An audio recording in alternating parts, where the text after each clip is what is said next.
Welcome to Salon Talks. I am Mary Elizabeth Williams, and this is Eddie Izzard. She is a Tony-nominated, Emmy-winning comedian, actor, and activist. You know her from shows like Hannibal, The Good Wife, The Lost Symbol, from numerous award-winning stand-up shows, and tireless, really superhuman fundraising. Absolutely. Extraordinary superhuman stuff. I want to ask you about that too, having run one marathon in my life that almost killed me. I want to know how you do it. And now she's back on the road with a new tour and a kind of new show. It's called The Remix. Hi, how are you, Eddie? I'm very good. How are you? I am well. I want to ask you about this tour, this show that you are doing. It's very kind of Taylor Swift. You're doing the hits. I saw an interview that you. Go ahead. I should say that most bands do this. I would say from the Stones and the Beatles on, they do go to the old hits when they tour. And in stand-ups, we quite often don't ever go to the old hits. So this is me going back and doing some of the older hits, some things that people may not know so well, but also remixing them because it's a bit like, remember Madonna did like a Virgin, and she did it very much in a sort of a Berlin kind of style. We slowed the speed right down.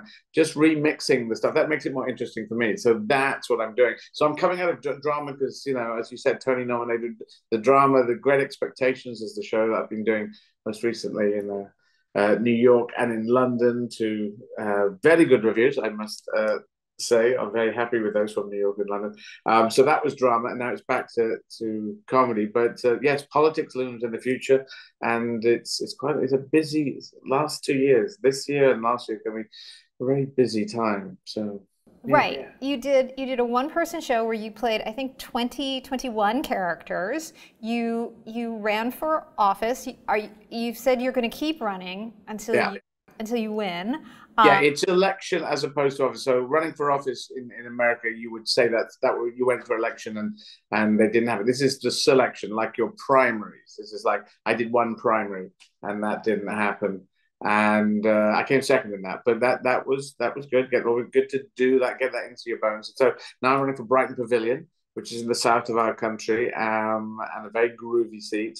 And so I'm going for selection in that. And if I win that, then I can run for election. Then I can run for office or become a member of parliament for that. But that's later. That's next year.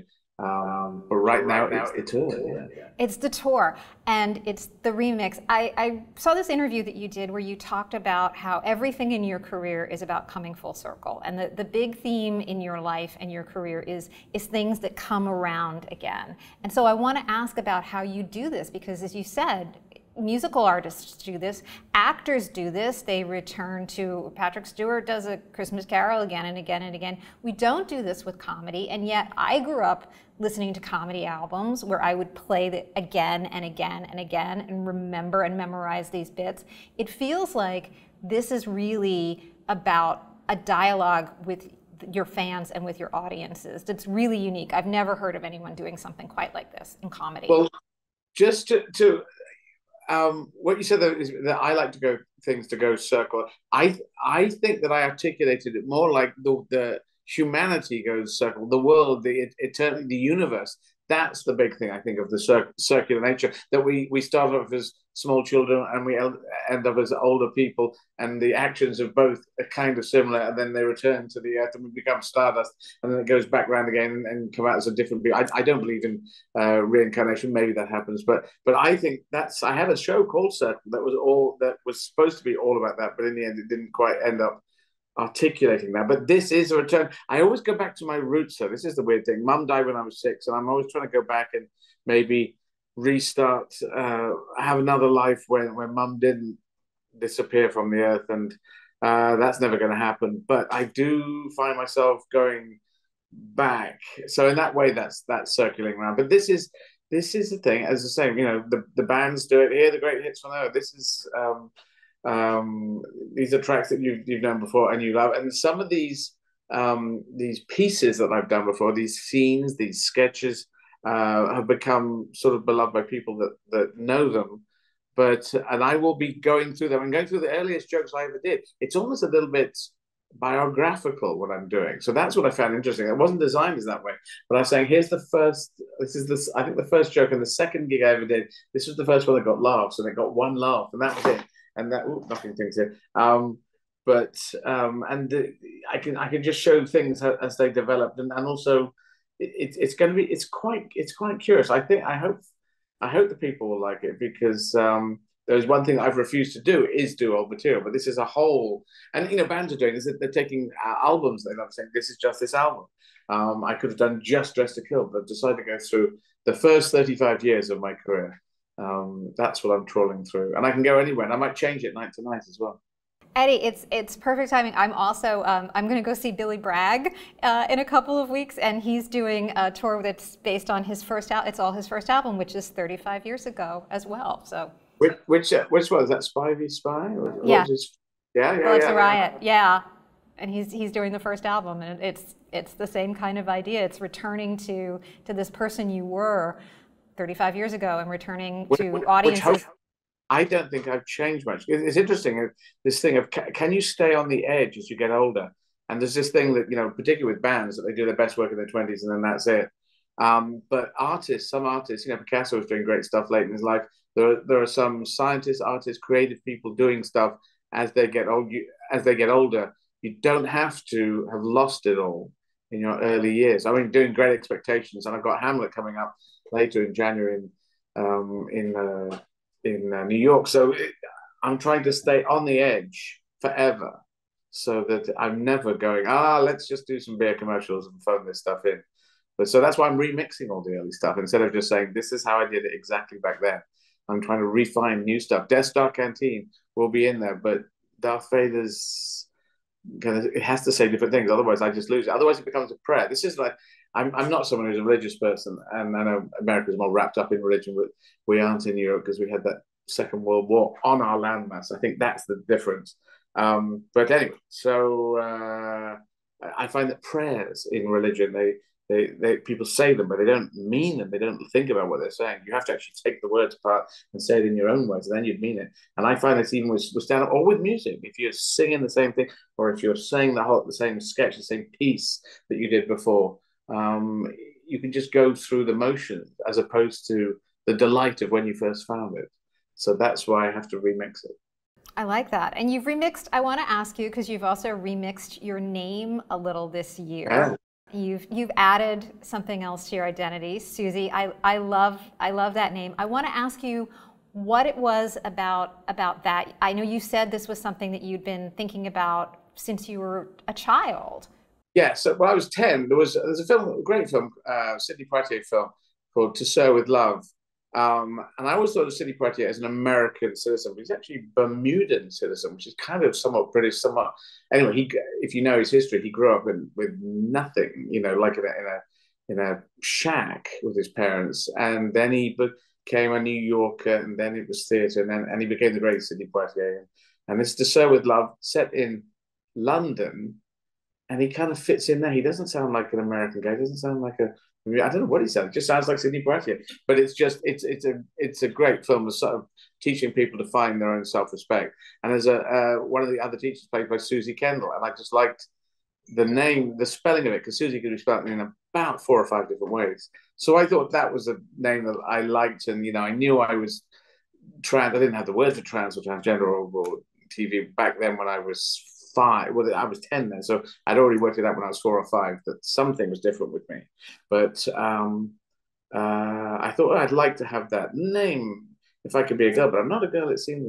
But so when later on pronouns come out, so I adjusted my pronouns. So I prefer she, her, but I don't mind he, him, so no one can make a mistake with me.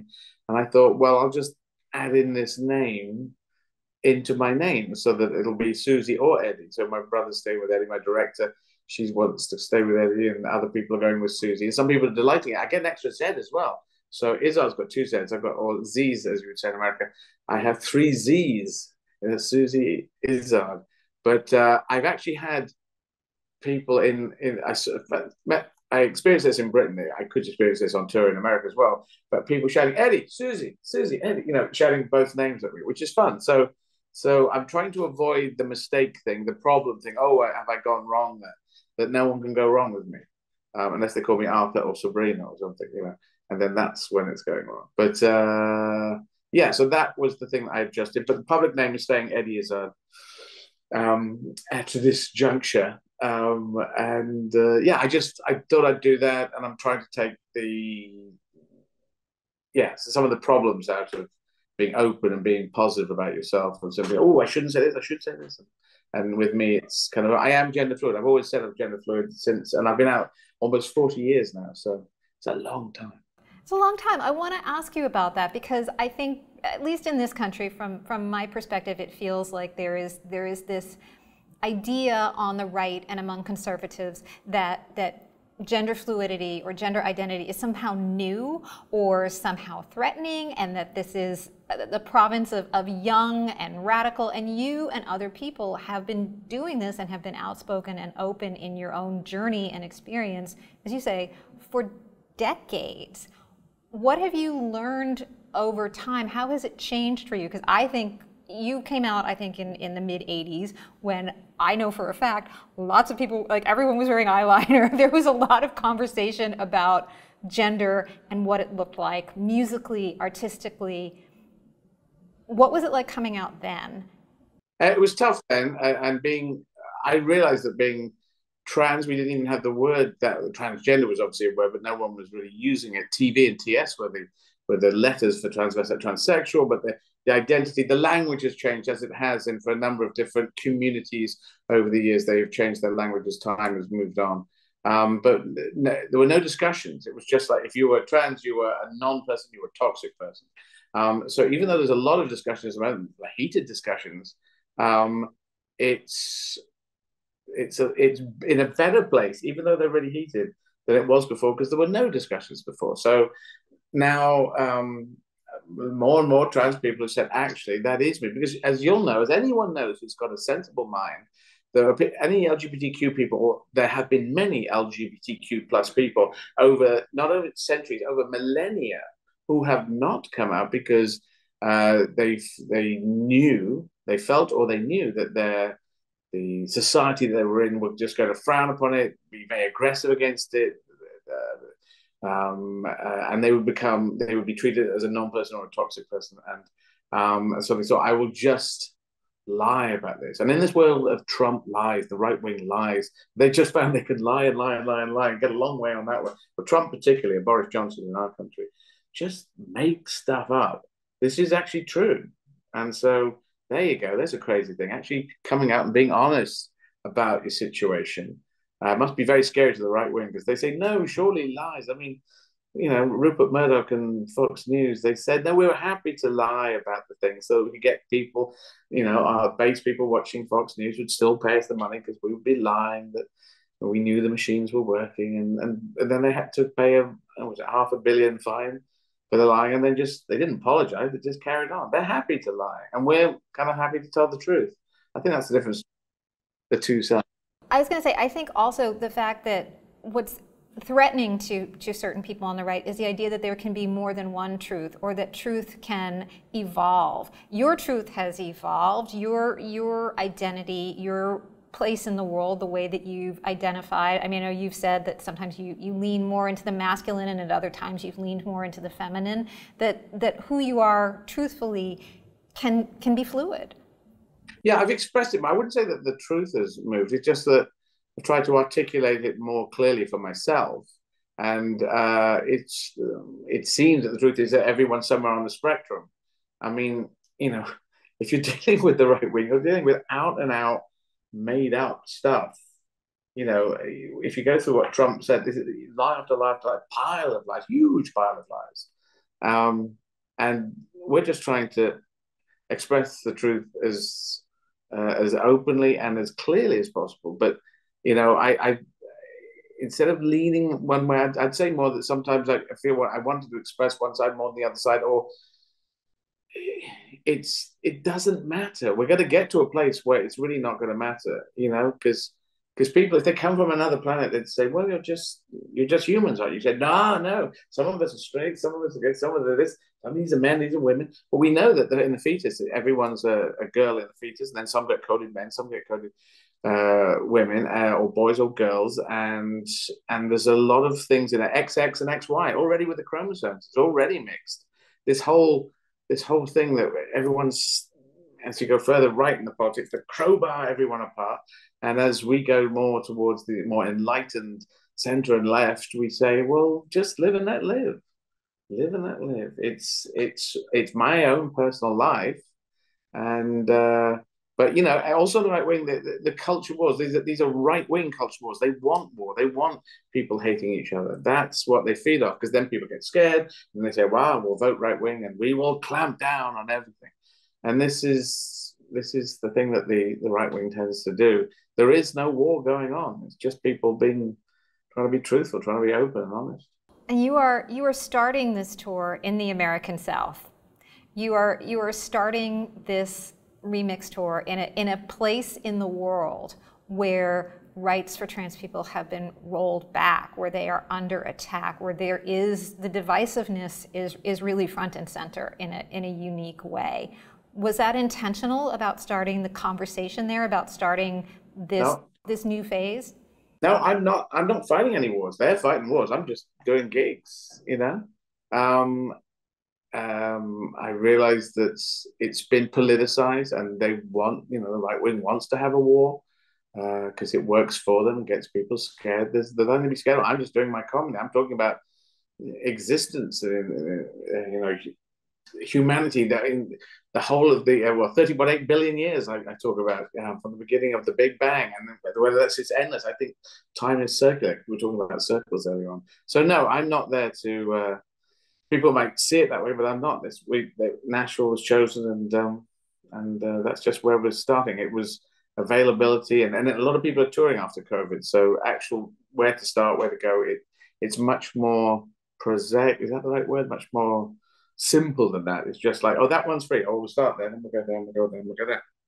Because I have played all 50 states in America, so yeah, I've already been to every state. I don't know if all comedians in America have played all 50 states in America. And I've played 45 countries, and I'm performing in 4 languages. So I'm just trying to be myself, open, honest, upfront, talk about things. And the comedy is not, it's not political really. It's the politics is political that I do. The comedy is more surreal, humanist, talking about life and how we get on, and haircuts and anything I want to talk about. And Darth Vader going into the Death Star canteen or cantina. Yeah, so these are just observations I have made. And as you've pointed out, Eddie, you are doing the political career, the acting career, the comedy career, the fundraising, the fact that you've run hundreds of marathons for these causes, these charities to help people in the world. There's such a positivity to the work that you do. You really always, I think that's one of the things that connects you with audiences, is that you do stay positive. I heard you say in an interview, actually while you were on a treadmill running one of your COVID marathons, that you like challenging yourself and you like amazing yourself. That is a really interesting bar when I think so many of us are trying to seek validation from strangers on the internet. How do you do that? How do you keep amazing and challenging and impressing yourself, Eddie? Well, it might seem that I just want to do challenges, but in fact, I'm doing things. If you're doing things you want to, like I'm raising money for Make Humanity Great Again, which is the fund that I raise money for. And it's humanity as opposed to just America. So it's slightly more inclusive to the 8 billion people. And so I just try and do things which sort of punch above their weight so that people go, oh, that's weird. So you have to be kind of audacious. You have to do stuff that's unusual. I was in lockdown. So I was in a room when I was running on a treadmill, running a marathon and talking to people because it was so boring on the treadmill. And then I was doing a gig afterwards, a virtual gig that anyone in the world could link up with, and we were selling tickets for that, and all the profits went to charities in the UK and around the world. So that was just a nice thing to do. So I keep trying to do that. Doing one woman show of Great Expectations. That was the chance to play all those characters. That's great. Using technique that came from Richard Pryor that I use in my stand-up. Hamlet's going to be like that when that happens. I just, and then politics, Brighton Pavilion, where I'm standing in down the South Coast. It's a very positive city right now. I just want to be there, try and help use my energy. I seem to have energy. I seem to be able to see things more positive future than a negative future. Well, I just look at it that way. I'm a glass is 2/3 full person, which is even better than being a glass is half full person. And I better be, otherwise, coming out back in 38 years ago was it was tough back then, and it's easier now. Even though a number of states in America trying to pass legislation and be very transphobic, basically very anti-trans people, but they're against them being honest, against them, positivity, and that's not a great thing for them to do, I feel, in Europe or in America or anywhere in the world. So we've got to be living that live in this world, otherwise we're not going to make it as a species, I don't think. So I just try to be living that live and be positive. I love that, and I think it's such a thing that really does connect people. This idea of we can be socially conscious, and we can be challenging, and we can also do it in a way that is fun and funny and positive. I want to ask you one more thing, because I know you're always thinking about those challenges and about the things that might scare you. I think I read an interview where you said you like to find the thing that's going to scare you. What is the thing that's scaring you now that you want to do next? It's not really that I find scary things and do that. It's if I think it's positive, like coming out as being trans, that was honest. That's true. I've known since I was a kid.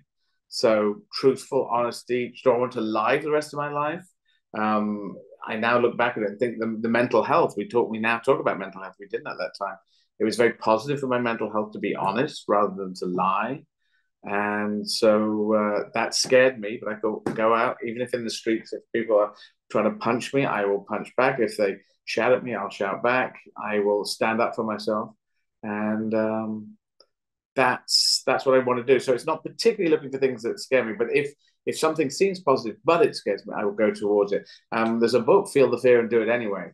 And as long as it's positive, I think that's great. Some people head in the negative direction.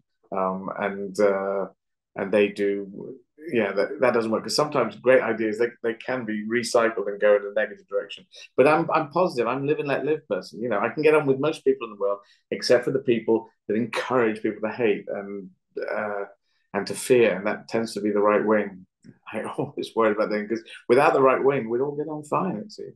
Yeah, we'd be doing okay. Well, in the meantime, we are very excited to welcome you back to the US for the Remix Tour. Eddie, thank you so much for talking to us today. What an absolute pleasure. Eddie Izzard. Thank you very much.